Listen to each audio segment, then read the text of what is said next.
grabar un video referente a estética. La asignatura es la actividad integradora de la unidad 1 sobre estética. Pues vamos a ver temas, arte, artesanía, qué relación tienen entre sí, cómo se relacionan, a ver si que valga la redundancia. Y pues vamos a grabar la pantalla, vamos a pasar una presentación y de ahí pues vamos a leer unos conceptos para después explicarlos y ahondar un poquito en el tema. Lo que se ve de fondo es unos marcos de serigrafía, unos cuadros que son de mi autoría, y decidí ponerlos ahí pues de manera intencional, es decir, que pues ahora sí que quedó ad hoc, ¿no? Tanto con el tema y con lo que vamos a presentar. Bueno, pues pasamos a ver la presentación. Introducción y aproximación a la estética. A ver. Iniciar presentación. Ups. Un poquito de problemas técnicos, pero espero que ya quede.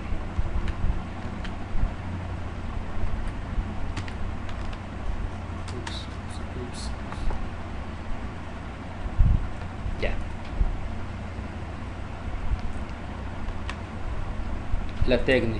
La etimología de la palabra no representa dificultades. Procede de la raíz tex y expresa originalmente la noción de construir o fabricar. Con tecne se designa además el oficio en el doble sentido que tiene el término en castellano habilidad y profesión. Aquí este término pues viene desde los griegos, ¿no? De cómo ellos se referían, digo, en el documento se expresa de todo aquello que no era, digamos, concebido intelectualmente, o sea, aquello que se hacía pues de alguna manera con las manos, algo así donde pues tenía que emplear el hombre, ¿no? Un poquito más allá de lo que comúnmente se hacía. Artesano.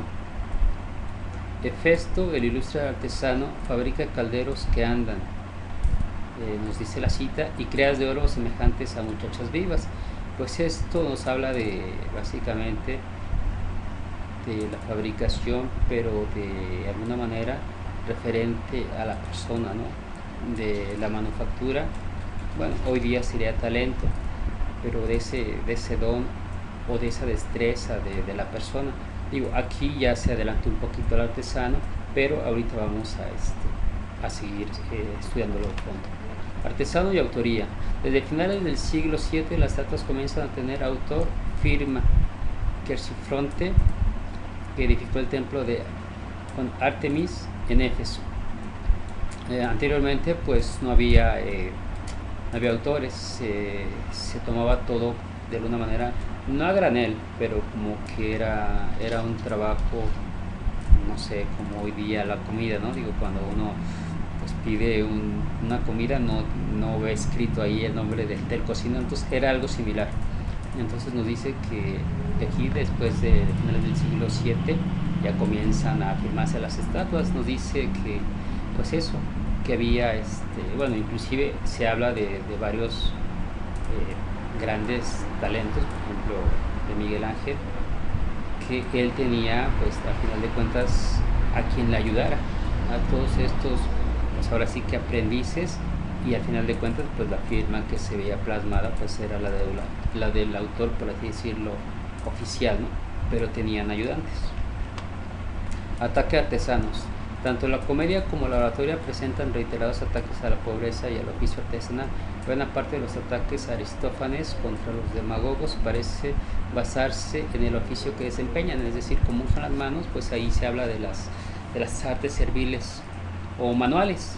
Bueno, después se va a hacer una diferencia entre las bellas artes, y esto quiere decir que pues, los hombres que ocupaban las manos, es decir, que no eran poetas, que no eran oradores, eran como pues un poco no mal vistos, pero no, de alguna manera no tenían como ese talento que se veía en esos tiempos, es decir, como que no eran tan nobles. Dice abajo, en cambio tienen por nobles a quienes se abstienen de ejercer profesiones manuales, siendo en cambio los corintios quienes menos desprecian a los artesanos. Ahí nos dice la cita. El salario del artista. El fragmento de Simónides, nos dice la cita, escrito hacia el 470 a.C. y conservado por Diógenes Laercio, igualmente, en el siglo IV, afirma que la estatua de Artemisa costó 200 dracmas. Esta era una moneda de cambio, nos dice que había diferentes dracmas, pero no entré como en ese detalle, pues para no confundirnos, ¿verdad? Dice, en Atenas del siglo V una familia de 4 personas podía vivir un año entero con 280 dracmas.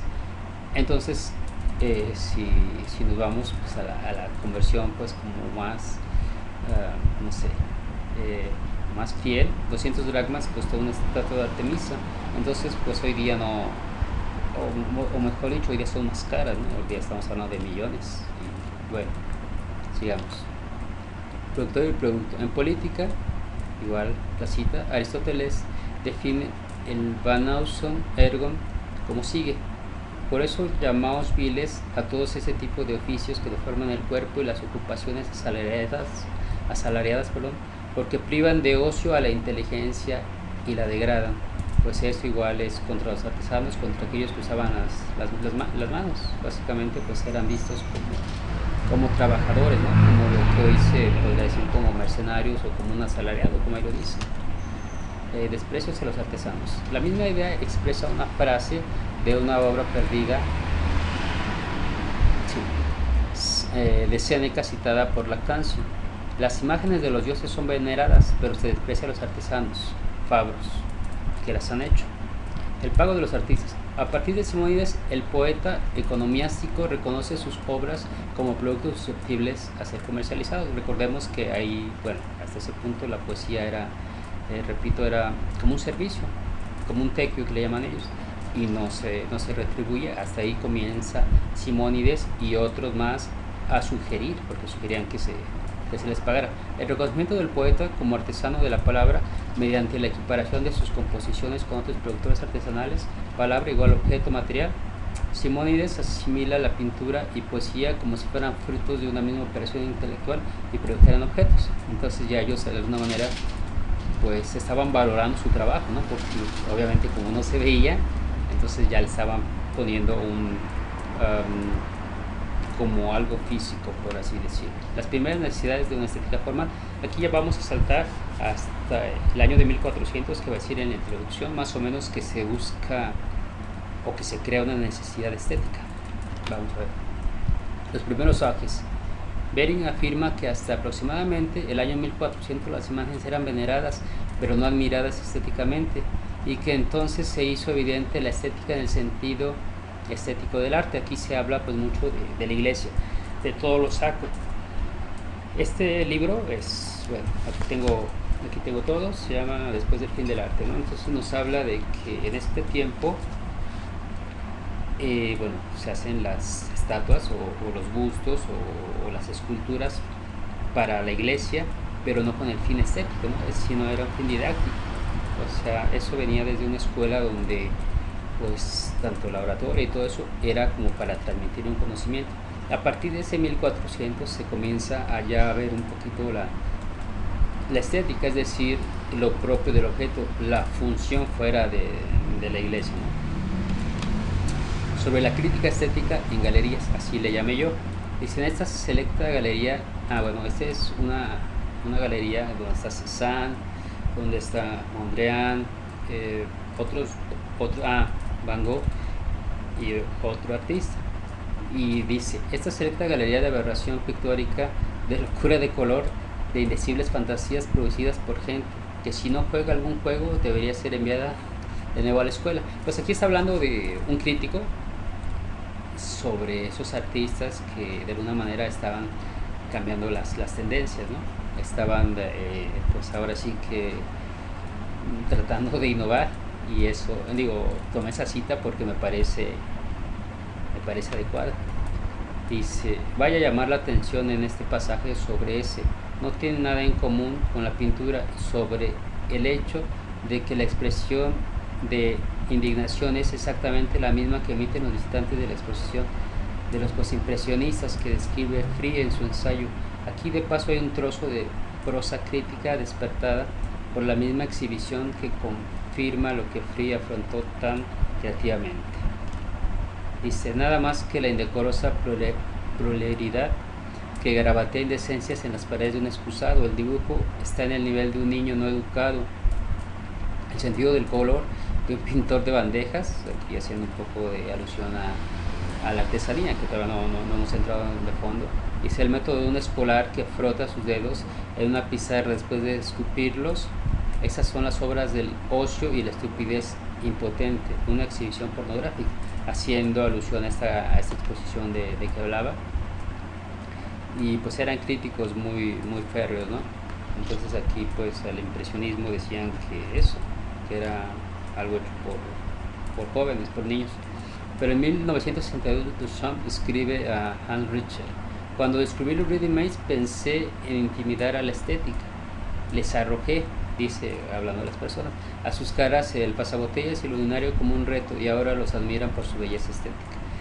Digo, yo lo llamé la ironía porque sí, o sea, ese ready-made era para confrontar a una sociedad de consumo, ¿no? Como el pop art y como todo lo que Warhol y todas estas personas hicieron. Entonces, de alguna manera, Marcel Duchamp pues dice que toma algo de la industria, se los aventa en la cara para molestarlos, y lejos de molestarlos, pues dice que ahora los admiran por su belleza, ¿no? O sea, el atrevimiento que tuvo este hombre, y como digo, en un inicio sí confrontó a la sociedad, pero después terminaron pues cediendo. Y bueno, de lo que ya hablábamos de Wilfred Blunt, de la exhibición de Saint Van Gogh, Matisse y Picasso.